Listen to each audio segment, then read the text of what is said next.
Illinois Stories is brought to you by the Corporation for Public Broadcasting, Illinois Arts Council Agency, and by the support of viewers like you. Thank you.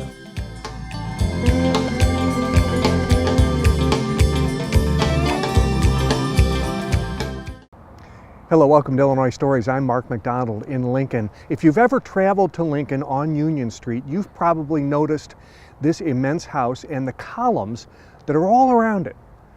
And if you wanted to drive up here, well, now you kind of have a chance because this house is on the market. This is, I call it the Edwards house. That's the last family to live in it. 4 families have lived in it before since the 1860s when it was built. And what's fascinating about these columns is they come from the oldest bank in central Illinois, and they were in storage until they could be added to this house. John Edwards, we actually have 2 houses in one here. Well, thank you, Mark. I appreciate your comment here from Springfield. The columns were actually from the Illinois State Bank in Springfield, Illinois. It was the first bank in Springfield, and as I understand it, it's the only bank that's still in existence in Springfield from that time. It is now owned by J.P. Morgan Bank. Interesting that the man, the Brainerd, who was a banker at the time, was aware of these because he was on the board of that bank. And exactly. When they rebuilt that bank, these had to go somewhere. They were either going to be disposed of, or Brainerd was going to bring them to Lincoln. And he says, I'm going to redesign my house just because I have these pillars now, right? Exactly. So Mr. Brainerd, in his wisdom, was on the board of the then Springfield Marine Bank. And the bank in 1886 decided to tear down the original structure that they had acquired from the first bank. And Mr. Brainerd had the 13 columns brought to Lincoln on a horse-drawn wagon and stored for about 5 years until 1891 when he built the house. It's fascinating. What we're looking at, I mentioned earlier, we actually have 2 houses in one here. We're looking at the original main entrance to the Italianate house, which was built in the 1860s, is that right? That's exactly right. Okay. The original house was built in the 1860s. In 1891, Mr. Brainerd took the original Italianate style home and he built a Greek Revival home around it. And the reason he did that was because when he purchased the property in 1866, there were stipulations on the deed that would not allow him to tear down or move the existing house. Okay. So he actually built around it and added the entire south and east wing of the home. Let's walk that way because that's what we get to see next. When we're looking at the wing here that's actually at the round driveway here, that's the new section of the house you're talking Exactly. This is the new section of the home that was added in 1891 and then modified in 1934 by the McGrath family when they lived here. In 1934, they didn't really change the exterior of the house as much as they made it livable on the inside. Exactly. Is that right? They wanted to preserve as much of the history of the home, which revolved around the columns and their classic Greek Revival style columns with 22-foot top to bottom, and they're solid wood. They were hand carved. So they wanted to preserve that in the look and feel of the house. They made some minor changes. Where you see the balcony, they took down 2 stairwells that had been curved stairwells from that balcony that had been installed in 1891. And then they made some modifications like adding this driveway, the circular driveway, and creating access to the rear of the house.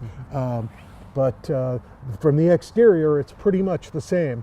All of the light fixtures were gas lit at the time, and over time we've kind of upgraded them to electricity.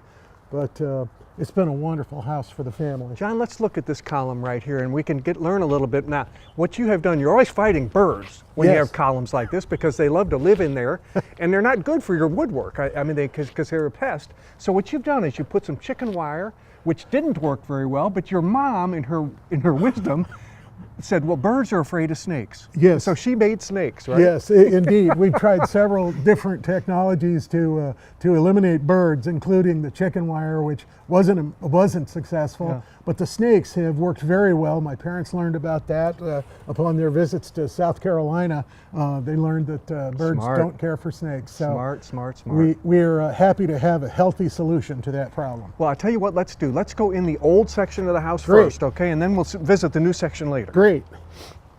Go ahead. Oh, thank you, sir. Yeah. Okay, so now we're in the old section of the house, and this would have been the main entrance. Yes. And you have a choice to make. You can either go down, which would be to the dining room and the kitchen, Yes. or you can go up to the parlor, right? Exactly. Well, let's go to the parlor So let's go on to the first. parlor And again, to refresh my memory, this is from the 1870-ish. this area, part of the right? house was actually built in the 1874, and the entryway was completed with the cut glass windows, and so this room had been heated by coal-burning fireplaces, along with every other room in the house. And there's fireplaces in every room, and they're all original fireplaces. Is that the way The they fireplaces are all original. Now, some of them were modified in 1934 to add some decorative marble and mantelpieces. Yeah, and you can see I love these high windows. But as you can see, there are heat registers, and that's all been added for comfort. Yes, exactly. In 1934, Mr. McGrath, who had substantial work done on the house, added steam heat throughout the house using a technology that was relatively new at the time. The contractor that built the steam heat system took that to build in subsequent homes that he had built in throughout the Illinois area. Beautiful high ceilings.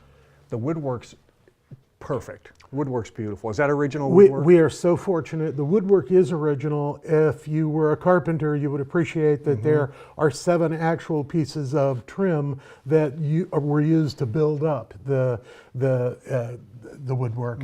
It's a piece that really makes the house exciting to see and enjoy. Yeah. This used to be a door. There are pocket doors in there, aren't there? Mark, you're absolutely right.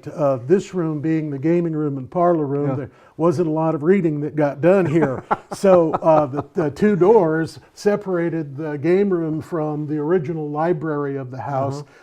There are 2 pocket doors that are still in the walls. This bookcase was added to close off that room and make it a bedroom. So would it make sense to... This is added on too, isn't it? Exactly. We added a more bookcase space and then a countertop so that we had a place to socialize and have a bar and game storage and that sort of thing. So this room has been very comfortable for the family over time. Originally, this was the outside wall. Yes, this was an outside wall. It was about 18 inches thick with brick. And in 1891, when they added the new wing, everything past that, they cut a hole in this wall and did woodwork to cover it up and basically made the transition virtually seamless. We'll go in there later, but that's the new section of the house. We're saving that for later. That is the new section. But let's go in here because this is the bedroom which they created when they... So this is the bedroom suite created in 1975 by my parents. This is the former library. We entered from what used to be a bookcase, and you can see that this is the backside of the bookcases that were built in 1975. So this was my sister's bedroom, and she lived here until about 20 years ago and moved out, and now she lives in Lincoln. Now, you always run into this with old homes. You have to add bathrooms if you're going to live with them. Yes. So in the 30s, is that what we're going to look at next? Is Yes, a exactly. 1930s era bathroom? Exactly. So this bathroom was added to the house in 1934. It was updated with the latest tiling and the latest plumbing fixtures. We've tried to preserve things like the glass, the steel wrapped glass. Many of the appliances have been replaced, but you can still see the old style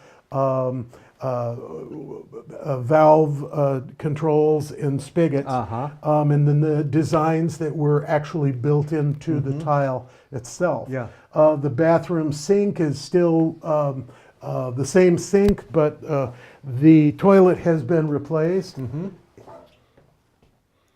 Pink and green. That would be the 30s, right? It's classic from the Yeah. 1930s, and it was a feature of the home that my grandparents appreciated as they grew up in the 1930s. But that's the bathroom, and what we've done with it is tried to preserve as much of the original tile work as possible. But obviously the plumbing needs to be updated over time, and we've done that. Well, let's go downstairs, because we could have come in the main door and gone downstairs to the dining and kitchen area. Great, right? let's go ahead and do that. Okay, John, we're back at the entry point to the old house. This is where we came in from between the columns and the old driveway. Exactly, right? Mark. This was the part of the house that existed from 1874, and it was the original entry to the house. You can see the hand-carved woodwork and such. It was a masterpiece at the time, and then Mr. Brainerd bought it and decided to make changes. Mix it all up, change it all up. Well, some change is really good. Indeed. You know? Indeed. And he had to use those columns, and he used them to his advantage too, didn't he? Well, he did. He took a standardized Italian Renaissance home that was commonly used throughout the period, and built a masterpiece for a home here on his 320-acre farm. This we're standing in would have originally been the kitchen. You go downstairs, right down the staircase, and into the kitchen. And your grandparents, right, are the ones that wanted to change that from the kitchen to a formal dining room, and they actually designed this. I guess, actually, you're right. This was the original kitchen. Out overlooking the pasture was the original sink and cabinets. The cupboards lined the walls. The gas-powered refrigerator was in that. Was in that little nook there. In that nook, Okay. and then the stove and the oven were on this wall. And this wall was a complete wall of cabinets and shelving for kind of the pantry, all integrated with the master kitchen. And in 1975, when my parents decided to move in after my grandparents had died, we needed to have a dining room for 6 people. And so we chose to move the kitchen into the other room, and this room was adapted at that point in time. So it was your parents that designed this as a dining room. Exactly. Well, they have really good taste. It's beautiful. Well, thank you. We used a designer out of Chicago by the name of Tom Music. He was a local boy that had done well in Chicago, and he was a family friend. So Mother really enjoyed using her friends to help her, and because they knew her style and knew what she liked. So she would have cooked the meals here, and then they would have been brought into here, which was at one point the dining room. So in the old days, Much prior smaller. to 1975, this was the dining room. It was much smaller, and it served 2 people very nicely with a small dining room table, and incidentally, a small buzzer under the table to be able to summon assistance if we needed more coffee or a bigger meal. But the room had 2 entries. One was to a galley kind of a kitchen, and then the main kitchen in the back. But this was just a delightful place where I got to sit for breakfast with my grandfather on many a Saturday morning. Yeah, nice, nice. Now the kitchen that you use now is in there, but that's in the new section of the house. Exactly. And we're saving the new section of the house All right, now, but that's so- where your modern kitchen is. So I will mention the 18-inch brick wall that had to be cut through in order to make access to the new kitchen. Yep, and that had to be done in a number of places. Yes, didn't it? indeed. Yep. Okay, let's go into the parlor, because you had upstairs and downstairs parlors here. And we're still in the old section of the house, the original section of the house. Exactly. So this room was originally updated, originally provided with coal-burning fireplaces. And in 1934, when the McGraths owned the home, they added heat registers into the walls in order to provide a more consistent heat. God love them. Aren't you happy they did that? Oh, I'll tell you, I've carried enough firewood into the house during the day to know that it's just not an efficient. And to keep them all going, keep all those fires going. All the heat goes outside. Yeah, and you know, very little with a inside. winter like we've had this year, if you had running water, you wouldn't be running very long. I'll tell you. Exactly. We've been very fortunate. We've had our water systems upgraded over time, but this year we had some serious concerns with temperatures in the. You know, another interesting thing about this house, well, I'll tell you, well, I'll get to that. I want to get to these china cabinets first, because these were built in. Were they originally built in? Thank you. These china cabinets were built in back in 1891 with full mirrors in the top and the sides. Oh, it's beautiful. The fronts have a decorative wire mesh. But it's been a great place to be able to store and show off some of the family crystal, etc. We were talking too about running water. Back in the day that this house developed the running water system, very few places in Lincoln probably had running water. How did they do that? Mark, that's a great question. This was one of the first houses with indoor, I'll call it running water. There was apparently a bucket system that was designed in in an old edition before 1891, where the servants were able to literally pull water out of a well using buckets and store it in a storage area up in the attic. So then they let gravity do its job. It was a gravity feed system, but it took lots of manpower to get the water up there in the first place. But running water, not everybody had running water, that's for sure. It was a remarkable thing for a home in rural Illinois. Okay, let's go to the new section of the house, the Greek Revival section. Great. John, we're now in the new section of the house. And when I say new, I mean from 1891, right? Mark, that's absolutely right. Everything from that wall on over is brand new. Yeah, brand new, right? And this is a marvelous entry hall, not like the old one, which was kind of cramped and so, and you had to decide up or down. Here, you're wide open. Exactly. Yeah, it's Benjamin Brainerd really wanted to have a positive impact on people, so he wanted a two-story grand entryway to his home where people could come in, they could go upstairs to the game room, or they could go downstairs to the formal parlor, or they could use the bathroom facility here, a half bath with a little comfort room or a sitting room. Now, these are interesting too. We mentioned, okay, the old house is on this side, and you have these beautiful folding French doors, if I can do this without screwing it up. And you can see how that's where they had to cut the hole to build into an old wall. Mr. Brainerd had contacts in Peoria, Illinois. They were some of the best carpenters that he could find, and he built the concentric stairwells here to transition from the main entryway to the parlor, and he used the same kind of transition into the small sitting room. Really well thought out.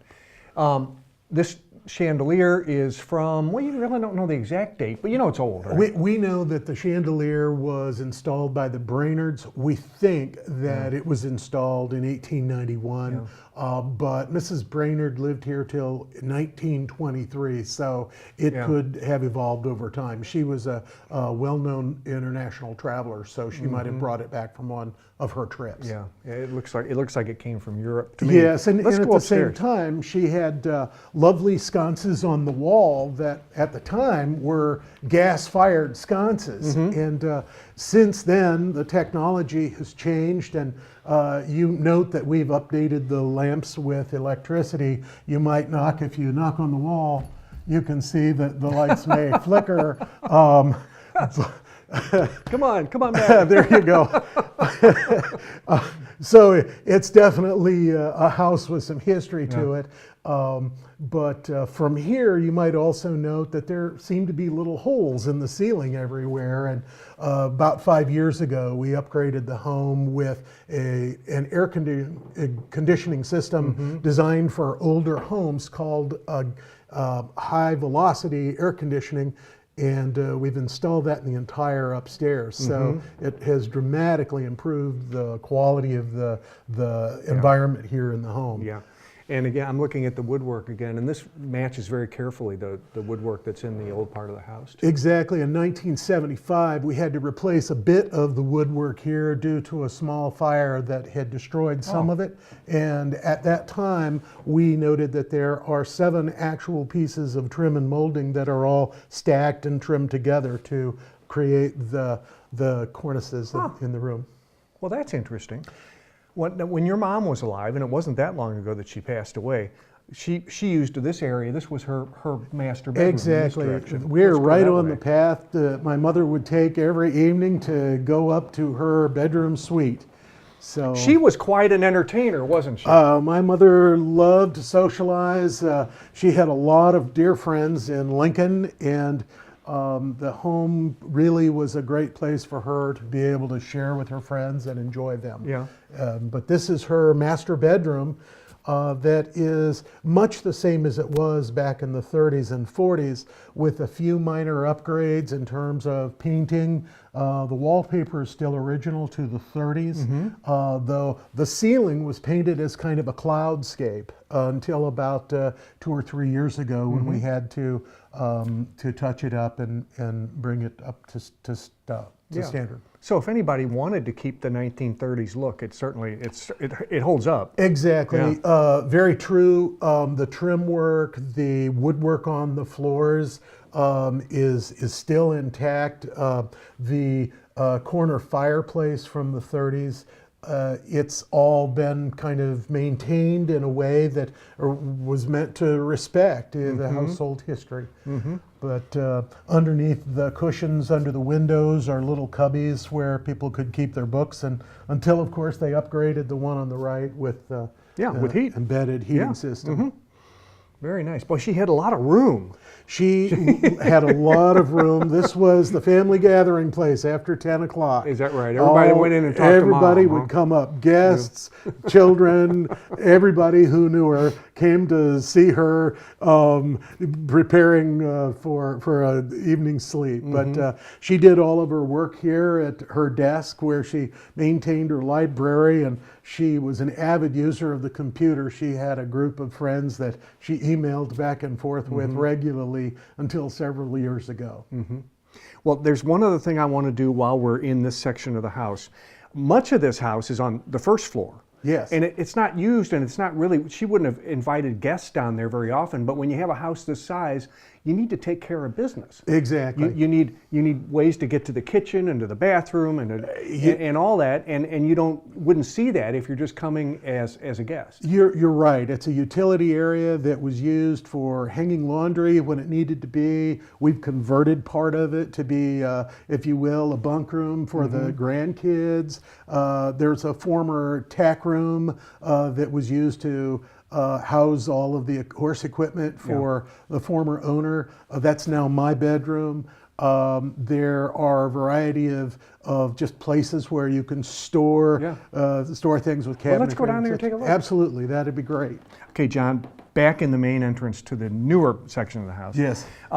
We can go back to the business area, which I mentioned. You know, you have some, not tunnels, but you have some hallways back here that go to areas that you need to have to run the house. First, though, your mom may have invited someone in to a sitting area right off the main hall. Absolutely. Mother was very busy on most days, and sometimes people would come, and she had multiple visitors. So one visitor might use the little sitting room here while she was in talking with them in the parlor. Yeah. But there's a little bathroom down there for people who might need it, and so it just made the house a little bit more hospitable.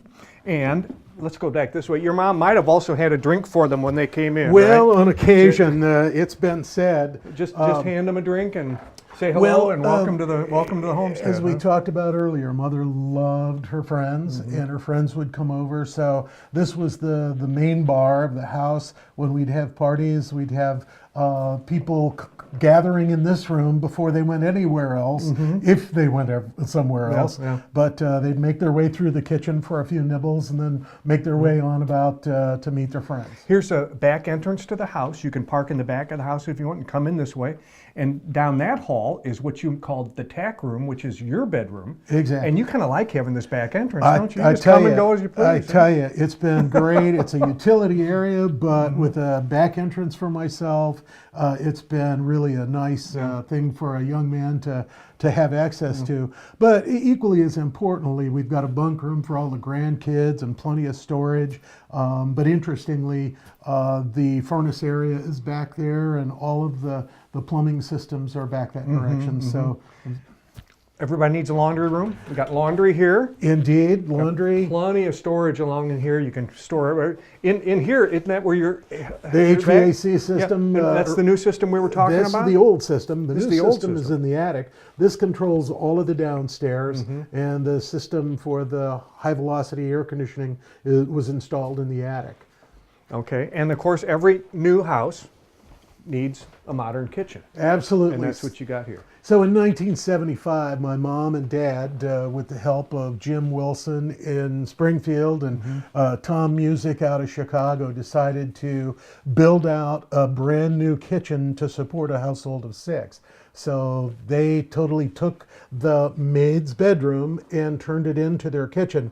Notice that it has the best views in the house. It's looking beautiful. Out over the Yeah, you've pasture got hills out field. there, and actually, this was at one time a 320-acre farm. And when you look out now, it still kind of looks like a 320-acre farm. Exactly. When I was a child, I would come visit my grandparents here, and we'd be sitting in the dining room, which is right behind your cameraman, and the cattle would literally come up to the fence and observe us while we were having our meal. Well, I want to thank you for this tour and wish you the best on the sale of your house. I know it's going to be hard to part with because it's been in the family for a long time, but thanks for the tour. It's been great. Mark, it means a lot to us that you would come and share our home with the Illinois stories. We're really excited to have this opportunity. Thank you. This is really kind of a time capsule when you think about it. We started at the pillars, the columns out in front from 1830, then the house, which was built in 1874, and the new addition, which we're in now, which was built in 1891, and all the changes that have gone in the ensuing years.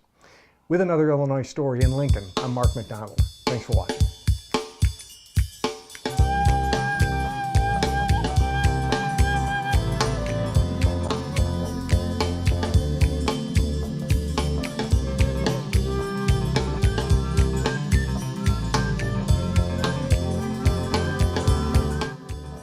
Illinois Stories is brought to you by the Corporation for Public Broadcasting, Illinois Arts Council Agency, and by the support of viewers like you. Thank you.